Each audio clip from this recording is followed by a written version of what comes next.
Hi hello ನಮಸ್ಕಾರ ಎಲ್ಲರಿಗೂ.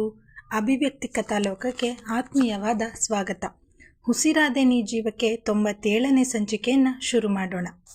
ಆರುಷಿ ಆಸೆಯಂತೆ ರಾತ್ರಿ ಕ್ಯಾಂಡಲ್ ಲೈಟ್ ಡಿನ್ನರ್ಗೆ ಎಂದು ರೆಸಾರ್ಟ್ನ ಎಕ್ಸಾಟಿಕ್ ರೆಸಾರ್ಟ್ಗೆ ಬಂದಿದ್ದ ಜೋಡಿಯ ಮನದ ತುಂಬ ಪರಸ್ಪರ ಪ್ರೀತಿಯ ಸಂಕೋಲೆಯಲ್ಲಿ ಬೆಸೆದುಕೊಂಡ ಸಂತೃಪ್ತ ಭಾವನೆ ತುಂಬಿತ್ತು. ಇಬ್ಬರ ಕಂಗಳ ಕಾಂತಿಯೇ ಅವರ ಮನದಾಳದಲ್ಲಿ ಇರುವ ಪ್ರೀತಿಯ ಪರಾಕಾಷ್ಠೆಯನ್ನು ಪ್ರತಿಬಿಂಬಿಸುವಂತೆ ಇತ್ತು. ಓಜಸ್ಗಂತೂ ಅದೆಷ್ಟು ಹೊತ್ತು ತನ್ನವಳನ್ನು ನೋಡುತ್ತಾ ಉಳಿದ್ರೂ ಸಾಲದು ಅನ್ನಿಸುವಂತಹ ಅನಿಸಿಕೆ. ಊಟ ಮಾಡಿ ಚಂದ್ರ, ಸುಮ್ಮನೆ ಹೀಗೆ ನನ್ನ ಮುಖ ನೋಡ್ತಾ ಇದ್ದರೆ ಹೊಟ್ಟೆ ತುಂಬಲ್ಲ. ತನ್ನೆಡೆಗೆ ಇರುವ ಅವನ ಮೆಚ್ಚುಗೆಯ ನೋಟ ಇವಳ ಕದಪುಗಳ ಮೇಲೆ ಕೆಂಪು ಮೂಡಿಸಿತ್ತು. ಮಿಸಸ್ ಚಂದ್ರ, ನೀವು ಅಷ್ಟೇ ನನ್ನ ನೋಡೋದನ್ನು ಬಿಟ್ಟು ಊಟದ ಕಡೆಗೆ ಕಾನ್ಸಂಟ್ರೇಟ್ ಮಾಡಿ, ಅವಳು ಎವೆಯಿಕ್ಕದೆ ತನ್ನನ್ನು ನೋಡುತ್ತಾ ಇರುವ ರೀತಿಗೆ ನಸುನಕ್ಕೂ ಹೇಳಿದ. ನಂತರ ತಾನೇ ತನ್ನ ಕೈಯಾರೆ ಅವಳಿಗೆ ತುತ್ತು ತಿನ್ನಿಸಿದ. ರಾತ್ರಿ ರೆಸಾರ್ಟ್ನಲ್ಲೇ ಉಳಿದುಕೊಂಡ ಈ ಜೋಡಿ ಚಿಂಟುಗೆ ಫೋನ್ ಮಾಡಿ ಅವನ ಬಗ್ಗೆ ವಿಚಾರಿಸುವುದನ್ನು ಮರೆಯಲಿಲ್ಲ. ಚಿಂಟು ತನ್ನ ಅಜ್ಜಿ ತಾತ ಬೆಳ್ಳಿ ಅಲ್ಲದೆ ತನ್ನ ಪ್ರೀತಿಯ ಪೆಟ್ ಜಾದು ಜೊತೆಗಿನ ಒಡನಾಟದಲ್ಲಿ ಸಂತೋಷವಾಗಿದ್ದ ಕಾರಣ ಅಪ್ಪ ಅಮ್ಮನ ಅನುಪಸ್ಥಿತಿ ಅವನಿಗೆ ಹೆಚ್ಚೇನು ಬೇಸರ ತರಿಸಲಿಲ್ಲ. ಆದರೆ ಮಗನಿಂದ ಹೆಚ್ಚೊತ್ತು ದೂರ ಉಳಿಯಲು ಇವರಿಬ್ಬರಿಗೆ ಸಾಧ್ಯವಾಗದೆ ಮರುದಿನ ಬೆಳಗ್ಗೆ 5ಕ್ಕೆಲ್ಲ ರೆಸಾರ್ಟ್ ಚೆಕ್ಔಟ್ ಮಾಡಿ ತಮ್ಮ ಊರಿನ ಕಡೆಗೆ ಹೊರಟು ಬಿದ್ದರು. ನಂಜಪ್ಪ ಶಾರದಾ ಅವರ ಬಲವಂತಕ್ಕೆ ಮಣಿದು ಮತ್ತೊಂದೆರಡು ದಿನ ಊರಿನಲ್ಲಿ ಉಳಿದ ಓಜಸ್ ಆರುಷಿ ಚಿಂಟು ಬೆಳ್ಳಿನ ಕರೆದುಕೊಂಡು ದಿನ ತೋಟ ಹೊಲ ಅಂತ ಸುತ್ತಾಡ್ಕೊಂಡಿದ್ರು. ಮಂದಾರ ಸಹ ಒಂದೆರಡು ಬಾರಿ ತನ್ನ ಅತ್ತೆ ಮನೆಗೆ ಬಂದು ಹೋಗಿದ್ರು. ಹೊಸ ಜವಾಬ್ದಾರಿ ಹೊತ್ತಿದ್ದ ಹೆಣ್ಣಿನ ಬದುಕಿನಲ್ಲಿ ಆತ್ಮತೃಪ್ತಿ ಹೊಂದಿದ್ರು. ಅವರ ಒಂಟಿತನ ನೋಡೋಕ್ಕಾಗದೆ ಮನೆಯವರು ಮತ್ತೊಂದು ಮದುವೆ ಆಗುವಂತೆ ಬಲವಂತ ಮಾಡಿದ್ರೆ ಅದಕ್ಕೆ ಮಣಿಯದ ಮಂದಾರ ತಮಗೆ ಮದುವೆ ಅನ್ನೋ ಬಂಧನದಲ್ಲಿ ತಮ್ಮನ್ನು ತಾವು ಬೆಸೆದುಕೊಳ್ಳಲು ಇಷ್ಟವಿಲ್ಲ ಅಂತ ಖಡಾಖಂಡಿತವಾಗಿ ಹೇಳಿದರು. ಕೊನೆಗೆ ಓಜಸ್ ತನ್ನ ಅತ್ತಿಗೆ ಪರವಾಗಿ ನಿಂತು ಅವರಿಗೆ ಹೇಗಿಷ್ಟವೋ ಹಾಗೆ ಬದುಕುವ ಸ್ವಾತಂತ್ರ್ಯ ಹಕ್ಕು ಅವರಿಗಿದೆ, ಅಲ್ಲದೆ ಅವರೇನು ಒಂಟಿಯಲ್ಲ, ಈ ಮನೆಯವರೆಲ್ಲ ಸದಾ ಅವರ ಜೊತೆಯಾಗಿ ಇದ್ದೇ ಇರ್ತೀವಿ ಅಂತ ಹೇಳ್ದ. ವಾರದ ನಂತರ ಬೆಂಗಳೂರಿಗೆ ಹೊರಟ ಓಜಸ್ ಆರುಷಿ ಜೊತೆಗೆ ಮಹೇಂದ್ರ ತ್ವಿಷಾ ಸಹ ಹೊರಟು ನಿಂತವರು. ತಾವು ಸ್ಪೇನ್ಗೆ ಹೋಗಬೇಕಾಗಿರುವ ಫ್ಲೈಟ್ ಮಧ್ಯರಾತ್ರಿ ಹೊರಡುವುದರಿಂದ ಓಜಸ್ಗೆ ತನ್ನ ಕಾರ್ ಕೀ ಕೊಟ್ಟ ಮಹೇಂದ್ರ ಅವನ ಬಳಿಯೇ ಏರ್ಪೋರ್ಟ್ಗೆ ಡ್ರಾಪ್ ತೆಗೆದುಕೊಂಡ್ರು. ಆರುಷಿ ಇಬ್ಬರಿಗೂ ಪ್ರಯಾಣ ಸುಖಕರವಾಗಿರಲಿ, ಹಾಗೆ ಇಬ್ಬರ ನಡುವಿನ ಬಾಂಧವ್ಯ ಮತ್ತಷ್ಟು ಸ್ಟ್ರಾಂಗ್ ಆಗಲಿ ಎಂದು ವಿಶ್ ಮಾಡಿದ್ಲು. ಚಿಂಟು ತನ್ನ ದೊಡ್ಡಪ್ಪನ ಕೈ ಕುಲುಕಿ ಓಜಸ್ ಹೇಳಿಕೊಟ್ಟ ಹಾಗೆ ಹ್ಯಾಪಿ ಜರ್ನಿ, ಬರ್ತಾನಂಗೆ ಬೆಳ್ಳಿಗೆ ತುಂಬ ಚಾಕ್ಲೇಟ್ ತಂದುಕೊಡಿ ಹೇಳಿದರೆ ಮಗು ತಲೆ ನೇವರಿಸಿ ಸರಿ ಅಂತ ಒಪ್ಪಿಗೆ ಕೊಟ್ಟ. ಅಂತೂ ತಮ್ಮ ಎಂದಿನ ದಿನಚರಿಗೆ ಮರಳಿದ್ದ ಆರುಷಿ ಓಜಸ್ ಬದುಕಿನಲ್ಲಿ ಪ್ರೀತಿ ಕಾಳಜಿಗೇನು ಕೊರತೆ ಇರಲಿಲ್ಲ. ಓಜಸ್ ಈ ಹಿಂದೆ ಸರ್ಕಾರಿ ಕಾಮಗಾರಿಗೆ ಸಂಬಂಧಪಟ್ಟಂತೆ ನ್ಯೂಸ್ ಪೇಪರ್ನಲ್ಲಿ ಕಾಲ್ ಫಾರ್ ಮಾಡಿದ್ದ ಟೆಂಡರ್ಗೆ ಕೊಟೇಶನ್ ಕಳುಹಿಸಿಕೊಟ್ಟಿದ್ದ. ಅದೃಷ್ಟದ ದೇವತೆ ಇವನ ಕೈ ಹಿಡಿದಿರುವ ಕುರುಹು ಎಂಬಂತೆ ಲಕ್ಷಾಂತರ ರೂಪಾಯಿ ಪ್ರಾಜೆಕ್ಟ್ ಇವನ ಚಿರಾಗ್ ಕನ್ಸ್ಟ್ರಕ್ಷನ್ಗೆ ಒಲಿದು ಬಂದಿತ್ತು. ಕ್ಯೂಟಿ, ನಿಜಕ್ಕೂ ಈ ಪ್ರಾಜೆಕ್ಟ್ ನಮ್ಮ ಕಂಪನಿಗೆ ಸಿಕ್ತು ಅನ್ನೋದನ್ನು ನಂಬೋದಕ್ಕೆ ಆಗ್ತಿಲ್ಲ ಕಣೆ. ಇದೆಲ್ಲ ನಿನ್ನ ಕಾಲುಗುಣದಿಂದಲೇ ಆಗಿರೋದು. You are my lucky charm ಹೇಳಿದರೆ ನಸುನಕ್ಕು. ಇದೆಲ್ಲ ಲಕ್ ಅಲ್ಲ ಚಂದ್ರ, ಇದು ನಿಮ್ಮ ಹಾರ್ಡ್ ವರ್ಕ್, ಬುದ್ಧಿವಂತಿಕೆಯ ಫಲ.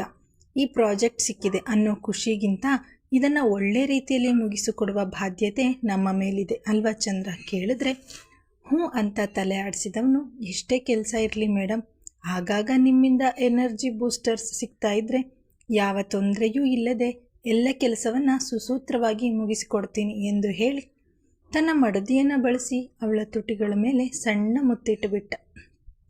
ಚಂದ್ರ, ಆಫೀಸ್ನಲ್ಲೇನು ನಿಮ್ಮ ಚೇಷ್ಟೆ ಗದರಿದ್ರೆ ಅವಳ ಕೊರಳ ಬಳಸಿ ಸಮಯ ಜಾಗ ನೋಡಿ ಪ್ರೀತಿ ಮಾಡೋಕ್ಕಾಗುತ್ತೇನೆ ಕ್ಯೂಟಿ. ಖುಷಿ ಆದ ತಕ್ಷಣ ಅದನ್ನು ನನಗೆ ತಿಳಿದ ರೀತಿಯಲ್ಲಿ ವ್ಯಕ್ತಪಡಿಸೋದು, ಅದನ್ನು ಬಿಟ್ಟು ಯಾವಾಗಲೋ ಖುಷಿ ಆದರೆ ಇನ್ಯಾವಾಗಲೂ ಅದನ್ನು ವ್ಯಕ್ತಪಡಿಸೋಕೆ ಆಗತ್ತಾ ಕೇಳಿದ್ರೆ ಓಜಸ್ ಮಾತಿಗೆ ನಗುತ್ತಾ, ನಿಮ್ಮನ್ನು ಮಾತಿನಲ್ಲಿ ಸೋಲ್ಸೋಕ್ಕಾಗತ್ತಾ ಚಂದ್ರ? ಎಷ್ಟೇ ಆಗಲಿ ದೊಡ್ಡ ಕಿರಾತಕ ಅಲ್ವ ನನ್ನ ಗಂಡ ಹೇಳಿ ಅವನ ಮೂಗು ಗಿಲ್ಲಿದ ಆರುಷಿ, ಇಷ್ಟು ಒಳ್ಳೆ ಪ್ರಾಜೆಕ್ಟ್ ಸಿಕ್ಕಿದೆ, ಇದರಿಂದ ಬರೀ ಲಾಭ ಮಾತ್ರ ಅಲ್ಲ, ನಮ್ಮ ಕಂಪನಿ ಹೆಸರು ಸಹ ಫೇಮಸ್ ಆಗುತ್ತಲ್ವ, ಇದರಿಂದ ಮತ್ತಷ್ಟು ಒಳ್ಳೊಳ್ಳೆ ಕೆಲಸಗಳನ್ನು ನಮ್ಮನ್ನು ಹುಡುಕಿಕೊಂಡು ಬರಬಹುದು. ಇದೇ ಖುಷಿಗೆ ನಾಳೆ ದೇವಸ್ಥಾನದಲ್ಲಿ ಒಂದು ಪೂಜೆ ಇಟ್ಕೊಳ್ಳೋಣ ಅಂತ. ನಿಮಗೇನು ಅಭ್ಯಂತರ ಇಲ್ಲ ತಾನೇ ಕೇಳಿದ್ರೆ ತಲೆ ಆಡಿಸಿ ಇಲ್ಲ ಅಂತ ತನ್ನ ಮಡದಿಯ ಆಸೆಗೆ ಅಸ್ತು ಅಂದ ಓಜಸ್. ಒಂದು ಸೈಟ್ ವಿಸಿಟ್ ಇದೆ ಎಂದು ಹೇಳಿ ಆರುಷಿ ಜೊತೆಗೆ ಮಧ್ಯಾಹ್ನದ ಊಟವನ್ನು ಮುಗಿಸಿ ಸಂಜೆ ನೇರ ಸೈಟ್ನಿಂದ ಮನೆಗೆ ಬರುವುದಾಗಿ ತಿಳಿಸಿ ಹೊರಟ.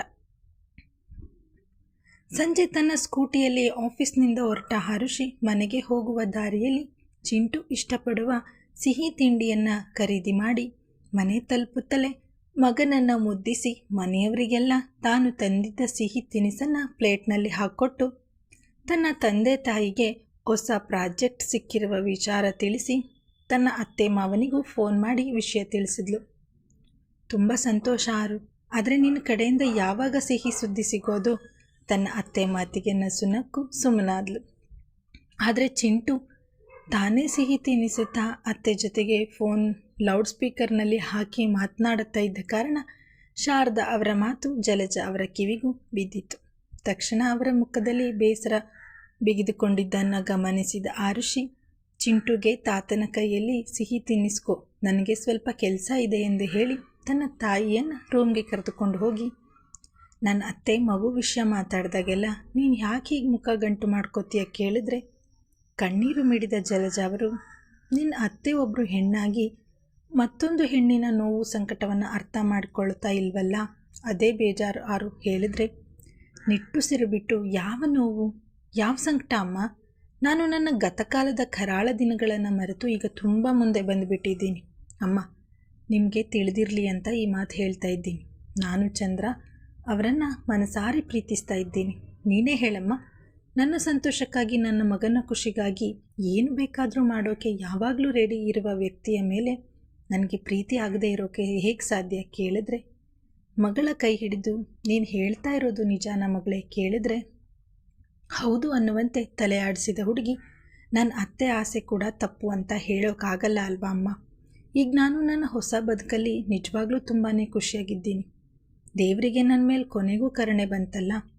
ನಾನು ನನ್ನ ಗಂಡ ನನ್ನ ಮಕ್ಕಳು ಅಂತ ಒಂದು ಸುಂದರ ಪ್ರಪಂಚದ ಭಾಗವಾಗಿ ಬದುಕುವಾಗ ಅವಕಾಶ ಸಿಕ್ಕಿರುವಾಗ ಹಿರಿಯರ ಸಣ್ಣ ಆಸೆಯನ್ನು ಪೂರೈಸದೆ ನಾನು ಈಗಲೂ ನನ್ನ ಕಷ್ಟ, ನನ್ನ ದುಃಖ, ಮೋಸ ಅಂತ ಹಳೆ ವಿಷಯಗಳನ್ನು ಹೇಳ್ಕೊಂಡು ಕೂರೋದು ತಪ್ಪಾಗತ್ತೆ ಅಮ್ಮ ಹೇಳಿದರೆ.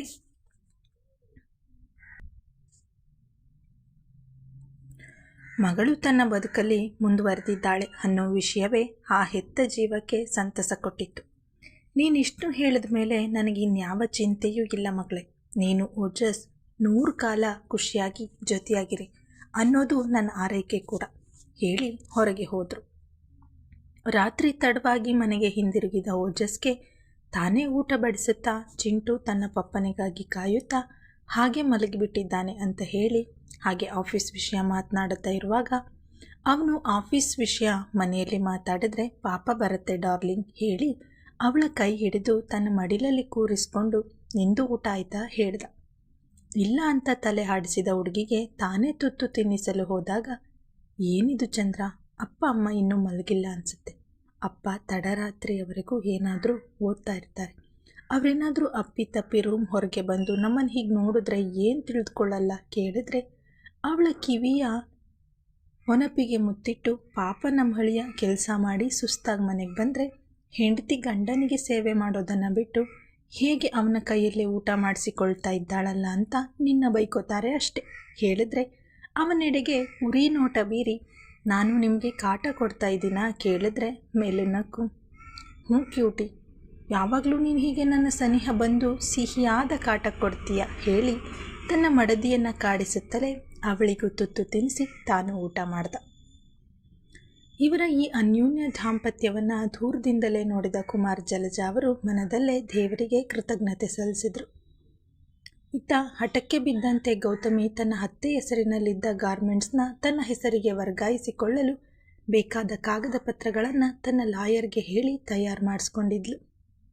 ತನ್ನ ಅತ್ತೆಯ ಮೇಲೆ ಒತ್ತಡ ಹಾಕಿ ಕೊನೆಗೆ ವರದಕ್ಷಿಣೆ ಕೇಸ್ ಹಾಕ್ತೀನಿ, ನನಗೆ ಕಿರುಕುಳ ಕೊಡ್ತಾ ಇದ್ದೀರಾ ಅಂತ ಪೊಲೀಸ್ಗೆ ದೂರು ಕೊಡ್ತೀನಿ ಅಂತ ಬೆದರಿಸಿ ಅವರನ್ನು ಸಬ್ ರಿಜಿಸ್ಟ್ರಾರ್ ಕಚೇರಿಗೆ ಕರೆದುಕೊಂಡು ಹೋಗಿ ಗಾರ್ಮೆಂಟ್ಸ್ನ ತನ್ನ ಹೆಸರಿಗೆ ಗಿಫ್ಟ್ ಡೀಡ್ ಮಾಡಿಸಿಕೊಂಡು ಬಿಟ್ಟಳು.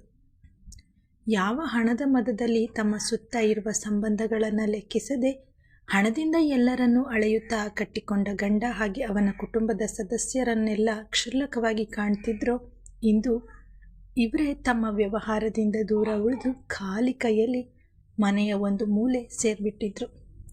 ಏನೋ ಒಳ್ಳೆ ಮನೆತನದ ಹುಡುಗಿ, ನಮ್ಮ ಕುಟುಂಬಕ್ಕೆ ನನ್ನ ಮಗನಿಗೆ ಹೇಳಿ ಮಾಡಿಸಿದ ಜೋಡಿ ಅಂತ ನಿನ್ನನ್ನು ಆಯ್ಕೆ ಮಾಡಿ ಈ ಮನೆ ಸೊಸೆ ಮಾಡಿಕೊಂಡಿದ್ದಕ್ಕೆ ಹೆಜ್ಜೆ ಹೆಜ್ಜೆಗೂ ವರದಕ್ಷಿಣೆ ಕೇಸ್ ಹಾಕ್ತೀನಿ ಅಂತ ಬೆದರಿಸಿ ನಿನಗೆ ಬೇಕಾದ ಹಾಗೆ ನಮ್ಮನ್ನು ಉಪಯೋಗಿಸಿಕೊಳ್ತಾ ಇದ್ದೀಯಲ್ವಾ?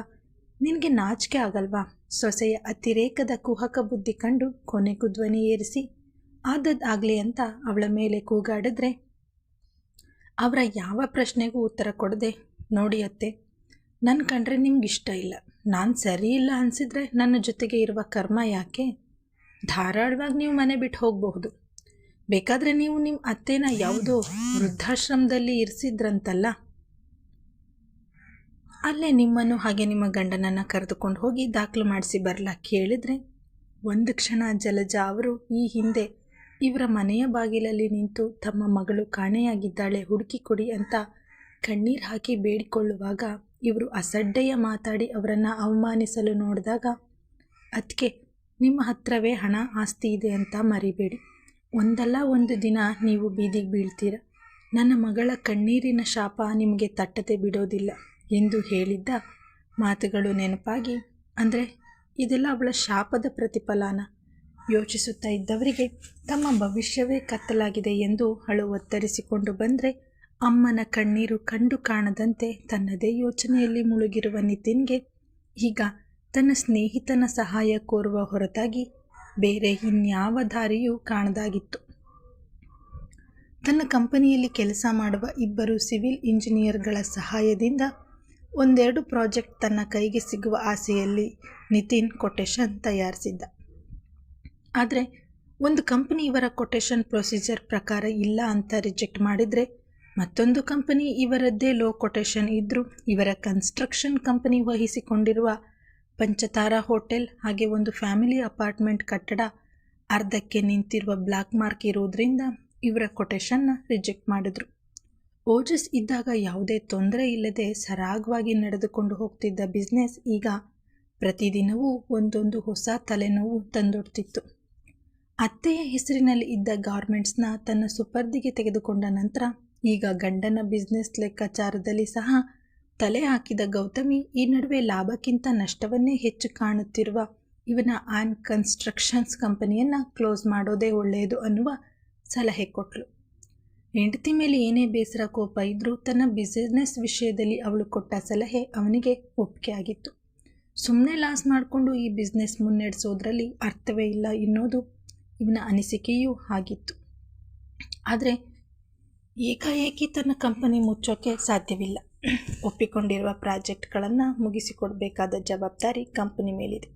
ಅದನ್ನು ಮುಗಿಸಿಕೊಡದೆ ಹಾಗೆ ಆಫೀಸ್ ಮುಚ್ಚಿಬಿಟ್ರೆ ಲೀಗಲ್ ಪ್ರಾಬ್ಲಮ್ಸ್ಗಳನ್ನು ಎದುರಿಸಬೇಕಾಗತ್ತೆ ಅಂತ ಹಾಗೂ ಹೀಗೂ ಒಂದು ಮನೆ ಕಟ್ಟಡ ನಿರ್ಮಾಣ ಮುಗಿಸ್ಕೊಟ್ಟಿದ್ದ. ಆದರೆ ಪಂಚತಾರಾ ಹೋಟೆಲ್ ಹಾಗೆ ಫ್ಯಾಮಿಲಿ ಅಪಾರ್ಟ್ಮೆಂಟ್ ಕಾಮಗಾರಿ ಮುಗಿಸುವುದು ಮಕ್ಕಳಾಟ ಅಲ್ವಲ್ಲ. ಅವನ ಕೈ ಕೆಳಗೆ ಕೆಲಸ ಮಾಡುವ ಸಿವಿಲ್ ಇಂಜಿನಿಯರ್ಗಳು ಕಲ್ಲು, ಇಟ್ಟಿಗೆ, ಸಿಮೆಂಟ್ ಸರಕುಗಳ ವಿಚಾರದಲ್ಲಿ ಸಾಕಷ್ಟು ಗೋಲ್ಮಾಲ್ ಮಾಡಿದ್ದು ಅವರನ್ನು ಈಗ ಇವನೇ ಕೆಲಸದಿಂದ ತೆಗೆದುಹಾಕಿದ್ದ. ಈಗ ಮುಂದೇನು? ಹೋಟೆಲ್ ಓನರ್ ಅಂತೂ ಇವನಿಗೆ ಫೋನ್ ಮಾಡಿ 1 ತಿಂಗಳ ಸಮಯ ಕೊಡ್ತೀನಿ, ಕಾಮಗಾರಿ ಶುರು ಮಾಡಿದರೆ ಸರಿ, ಇಲ್ಲ ಅಂದರೆ ನಿನ್ನ ಮೇಲೆ ಕೇಸ್ ಹಾಕ್ತೀನಿ ಅಂತ ವಾರ್ನಿಂಗ್ ಕೊಟ್ಟಿದ್ರು. ಆದರೆ ಕೈಯಲ್ಲಿ ಈಗಾಗಲೇ ಬಿಡುಗಾಸು ಇಲ್ಲದೆ ಖಾಲಿ ಕೈ ಆಗಿರುವ ನಿತಿನ್ಗೆ ಮತ್ತೆ ಲೋನ್ ತೆಗೆದುಕೊಳ್ಳುವ ಧೈರ್ಯ ಬರುತ್ತಿಲ್ಲ. ಯಾಕಂದರೆ ಈಗಾಗಲೇ ಅದೇ ಹೋಟೆಲ್ ಪ್ರಾಜೆಕ್ಟ್ ಎಂದು ಲೋನ್ ಮಾಡಿ ಅದೆಲ್ಲವೂ ಎಲ್ಲಿ ಪೋಲಾಗಿದೆ ಅನ್ನೋದು ತಿಳಿದೇ ಬರುತ್ತಿಲ್ಲ. ತನ್ನದೇ ಟೆನ್ಷನ್ನಲ್ಲಿ ಮುಳುಗಿ ಹೋಗಿರುವ ನಿತಿನ್ಗೆ ಅವನ ತಾಯಿಯ ಕಣ್ಣೀರಿಗೆ ಸ್ಪಂದಿಸೋಕ್ಕೂ ಮನಸ್ಸಾಗ್ತಿಲ್ಲ. ಎಲ್ಲೋ ಒಂದು ಕಡೆ ಇದು ಇವರೇ ಕೈಯಾರೆ ತಲೆ ಮೇಲೆ ಕೆಡವಿಕೊಂಡ ಸಮಸ್ಯೆ, ಅದಕ್ಕೆ ಅವರೇ ಅನುಭವಿಸಲಿ ಅನ್ನುವ ಅನಿಸಿಕೆ ಇವನ ಮನದಲ್ಲಿಯೂ ಮೂಡಿತ್ತು.